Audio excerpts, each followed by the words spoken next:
नहीं, देखिए टीवी पे आकर मैं बार बार यही कहता हूं कि टीवी पे आकर एक प्रोपोगंडा सेट करना और बड़े एक कि ईरान जीत रहा है, अमेरिका के सब बेसिस तबाह हो गए हैं, अमेरिका पूरी तरह से झुक गया है, इस तरह का नैरेटिव सेट करना बड़ा आसान हो जाता है। बट वास्तविकता इससे पूर्ण रूप से अलग है। वास्तविकता में America has a very solid upper hand militarily, economically, diplomatically. अगर आप समय दे तो मैं हर चीजों को बड़े स्टैटिस्टिक्स के साथ कहूंगा, बट मेन आपका प्रश्न था कि कौन होता है अमेरिका।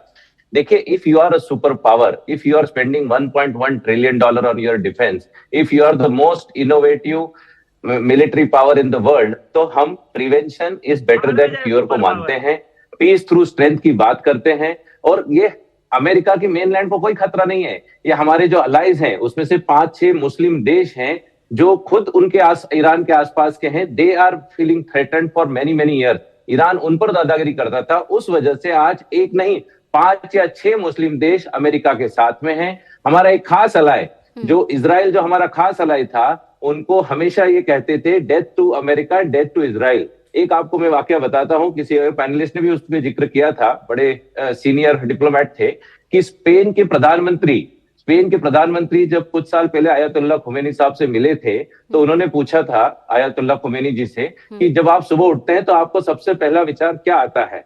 तो ही सेड, सबसे पहला विचार मेरा यह आता है कि मैं इजराइल को कैसे इस दुनिया के नक्शे से हटा दूं। जब इस तरह की सोच आपके सुप्रीम लीडर की हो, इनसे रेफरेंस मांग ले। इजराइल तो आपके हाथ से निकलता जा रहा है ना, इजराइल तो आपकी भी बात नहीं सुन रहा है। इजराइल तो डोनाल्ड ट्रंप की भी बात नहीं सुन रहा है। डोनाल्ड ट्रंप खुलेआम कह रहे हैं नेतन्याहू को, लेकिन वो बात ही नहीं मान रहे उनकी। देखिए, थोड़ा तो डिफरेंस, देखो, when there are two separate countries कुछ डिफरेंसेस होंगे, but by and large America and Israel are in sink.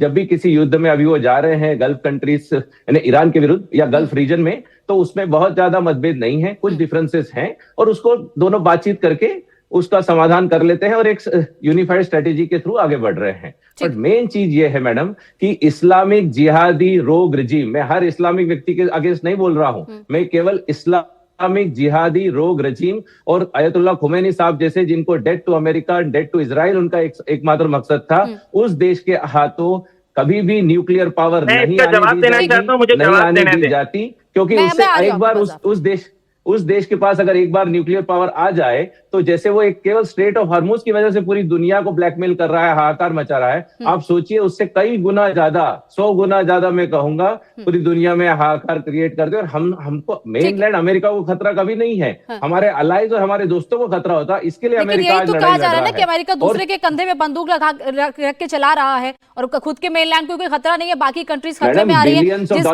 जिसका एक उदाहरण सर ये भी है कि कुवैत में जो अटैक हुआ है, कुवैत की तरफ से भी कहा गया कि जो नया अटैक ईरान ने किया है वो डेंजरस है। वो किस तरीके से डेंजरस एस्केलेशन है? क्योंकि वो सिटीजन्स को नुकसान पहुंचा रहा है, रेजिडेंट्स को नुकसान पहुंचा रहा है। पहले ये कहा जा रहा था कि अमेरिका के मैडम आज वहां की बात भी सुन लीजिए ना, आप अपनी बात तो रख रहे हैं। ईरान के जो ठीक है सर, बात भी सुन लीजिए, जो बाकी कंट्रीज कह रही है मैं उनकी बात मैं कहना चाहता हूं। ये सर आपके एलाइज जो कह रहे हैं कि ईरान किस तरीके से खतरा आगे और उनके लिए बनता जा रहा है। पहले मिलिट्री बेसिस जो अमेरिका के उन पर अटैक हो रहे थे, अब सिटीजन्स को नुकसान हो रहा है। आपसे आसिफ रमीज जी, ये बार बार ये कहा जा रहा है कि अब कंट्रीज में जिस तरीके से रेजिडेंशियल एरिया है वहां पर अटैक हो रहे हैं, ईरान की तरफ से ऐसे अटैक सब किए जा रहे हैं। Monika ji, thank you very much for having me here. ये बिल्कुल आप सही कह रही है। शुरू से मैं इस बात को कहता हूं कि अगर रिटेलिएट करने की दलील दी जाती है या अगर इस तरीके से आप कहते हैं कि आपके राइट्स हैं, तो मैं हमेशा कहता हूं सभी कंट्रीज के अपने अपने राइट्स हैं, सब सोवरेन कंट्रीज हैं और सबको इसका एक जीने का अधिकार है।